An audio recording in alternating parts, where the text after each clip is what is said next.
This is the Tales of Hilldrop Crescent. This project has been made possible thanks to the Cripplegate Foundation and public funding by the National Lottery through Arts Council England. The project included conversations with 20 residents of Hilldrop Crescent and users of Hilldrop Community Centre. 10 participants took part in a podcast workshop with Alice Lloyd, a professional podcast producer. This episode is called Neighbours and Lodgers, the good, the bald and the other, and tells stories of lodgers and neighbours, past and present.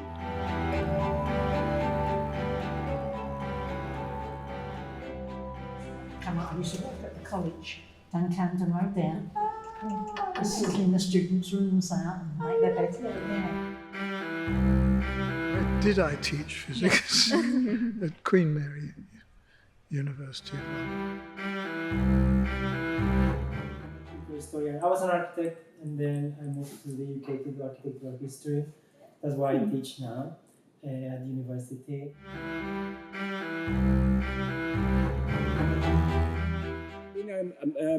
Electrician, mechanic, plumber, everything, but no qualification. That's where all the gardener, went to work on the farm, when I done my grandmum's farm. What was your father's job when he moved here? Grave digger. He was a grave digger. And then he worked on the railway lines, cleaning the lines on the railway. Uh-huh. Yeah. Then he was working at the wallpaper factory. My mum, when she first came to London, she worked at the Savoy as washer-upper. A shilling a day.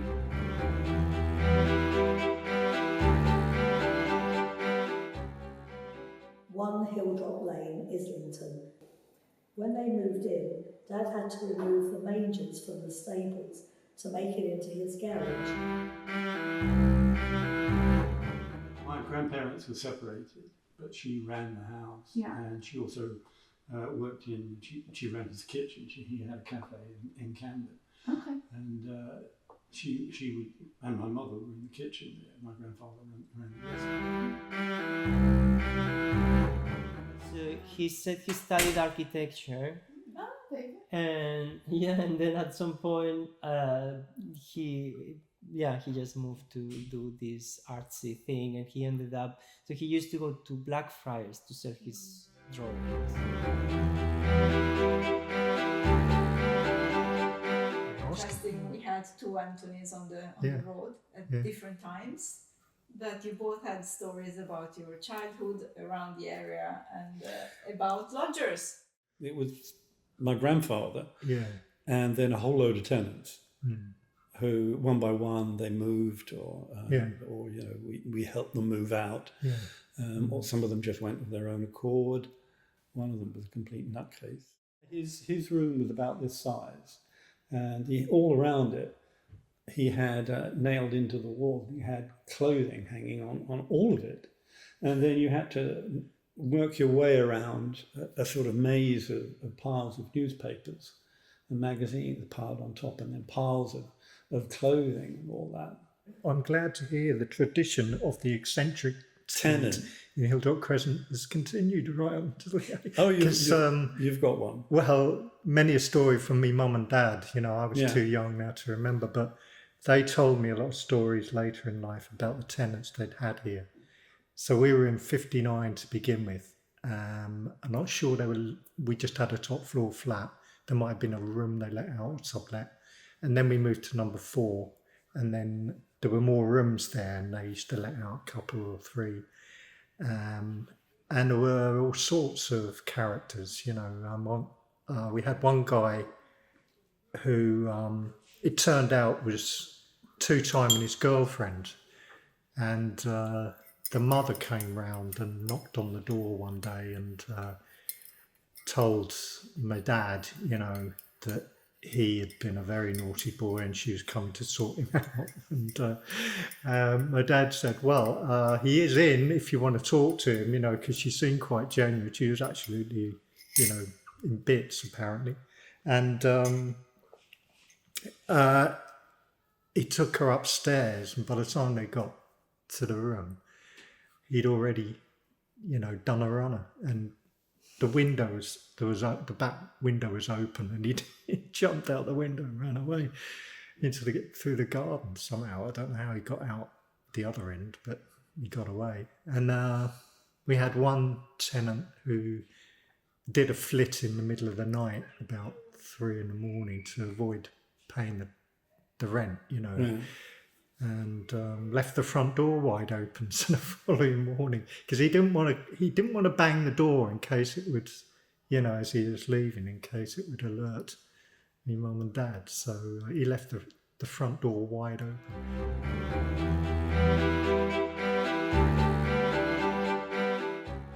It's very strange characters. Yeah. Well, one that I told Irene the other day about was he was 72 years old, and he worked as a labourer or something like that. We called him Baldy because he was bald. I think I'll go by that name soon as well. But he just had a job as working for some builder or something, and decided to just take some time off, and disappeared for 6 or 7 weeks. Yeah. Came back and was surprised that he couldn't find a job at 72 years old, working on a building site. Yeah. Very strange. He was the one that was standing there stark naked with tubs of lard melting all around him in the middle of summer, with his cooker on at full blast. Yeah. We eventually got him into care. He needed it. Yeah. I think my mum and dad had a tenant like that. He had to go. Sorry? My mum and dad had a tenant who was a bit like that, because he ended up in Fry and Barnet Hospital, It's quite a fantastic community. Sometimes it's just heartbreaking. It's true that maybe that's what it comes up many times, because, for example, she has problems in her knee, and she cannot come downstairs. So she spends months inside her house. She cannot throw the rubbish or do the shopping, etc. And there's some things that surprise you because I'm not from the UK, and when you move to the UK, that you think it's this very rich country, and you have all these council estates, which you understand they might not have lifts or certain provisions because they're built when they're built, but that there is no effort from the government to even consider that for the neighbors. To me, it's really shocking. For me, it's fine. I don't need a lift. But there's these things that start to happen little by little. So I think, but then you see that the community is supporting each other. So the whole, I just really get to speak or to see each other mostly in the, I don't know how to call it, the people that share the staircase.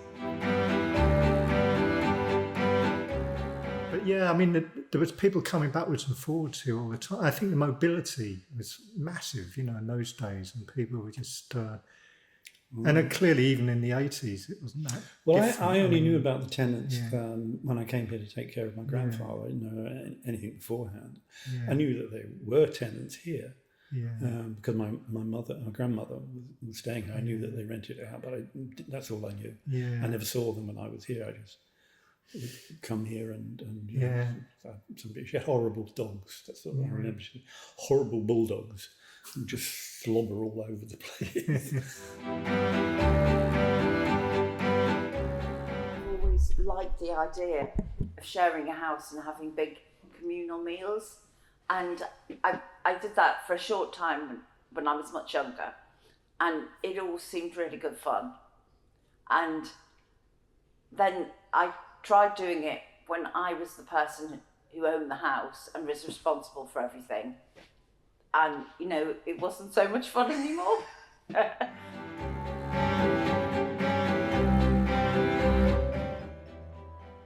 A young woman came to stay, and then she had her boyfriend move in. They just took over, because they were a couple. The others were in the kitchen one night, and a rat ran across the kitchen. So they were all freaked out. And soon after that, I think they wanted to leave.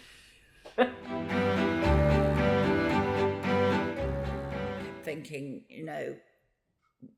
am I getting every rat in the street because I didn't know anyone else who was getting them? They're the real lodgers. They're not paying anything. A really horrible thing that happened was one Good Friday. I think it seemed quite dramatic because it was on Good Friday, you know. This rat I'd come, I think it had run behind the dishwasher, and it knocked over, I think I had a garden fork or something, because I keep the garden tools in the kitchen because they might get stolen outside. It's just really, you know, looks like something from an old film. So, like, I feel like the Wizard of Oz in the old bit before it gets colour. It just looks like that in my house. But anyway, it knocked this wooden handle fork over, and the fork must have smashed its head in. And I came downstairs, and I was in the kitchen about 20 minutes making coffee and stuff before I noticed it. And it was just like lying in a pool of blood. I mean, it's awful because I got, you know, rubber gloves and dustpan brush and put it all in the bag, and I just put it in the bin outside, you know. I'm not sure if I'm supposed to do that, but I had to scrub the kitchen floor with bleach and everything.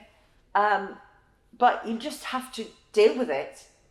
Like, I just wanted anyone to come else to come and deal with it, but I just had to do it myself.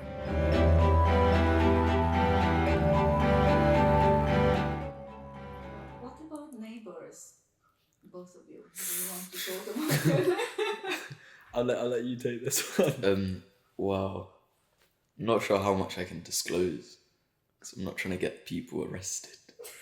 But no, well, my dad told me, I didn't remember this, but my dad told me that at some point a teenager came to our house, like, asking for weed. and then he saw my dad and then realised he hit the wrong door, and then had to pretend to be a pizza delivery man. Except he didn't have pizzas, so he was just standing there. How did he pull that off? I don't know. I reckon he just, like, knocked on the wrong door and then realised. When my dad opened, he just said, "Pizzas are here," but he just didn't have pizzas are here. Walk us off. Right, thank you. There was someone living in the area at some point that I thought she was very fascinating. It was Cynthia Cockburn. She was a feminist activist since the 70s. And she had a house she was very open to everyone. In one of these three roads that go, Bartholomew Road, one of those that are a little bit very quiet towards Kentish Town Road. Okay. She moved in, I think, in the 70s or the 80s. They bought the house for like £64,000, a whole house. Then suddenly, of course, she split up with her husband, and she stayed there with the daughters. But it was a space where she would welcome women to live with her, and sometimes there were students, sometimes there were people with financial difficulties, etc. And you can see a lot of people of that kind of liberal spirit at the time with enough wealth, but she didn't come from a wealthy background either, so it shouldn't have been that prohibitive to move in. And of course that's the 80s and 90s, and would have been absolutely fascinating to live here. Put up some new washing lines on my balcony, and I was, in the first year, I constantly dropped my washing down to the floor below. So I got to know my neighbours downstairs quite well, because I'd be constantly looking on the door and saying, "Oh, can I have one? Can I make it back, please?" There was an incident in December last year when I had an accident, and I was alone in the house with my youngest, and I got to the point, I had a burn, and I needed to go to hospital, and obviously the little one couldn't help us. So I went downstairs and I just knocked on my downstairs neighbour's house and said, "I need to go to hospital now." And she was like, "Okay," and literally drove me to hospital with her. Just straight down, because I'd been in the shower trying to shower myself down with quite bad burns. and then I arrived in Archway at Black Cat Hospital, and I was like, oh, got a burn. But she was lovely, and it was, I couldn't want for better neighbours, somebody who can, she had to leave her kids, I had to leave my kids, but it was fine, it was all fine. So it's that kind of place where you feel, I feel very safe there, actually. Yeah, so very, very supportive.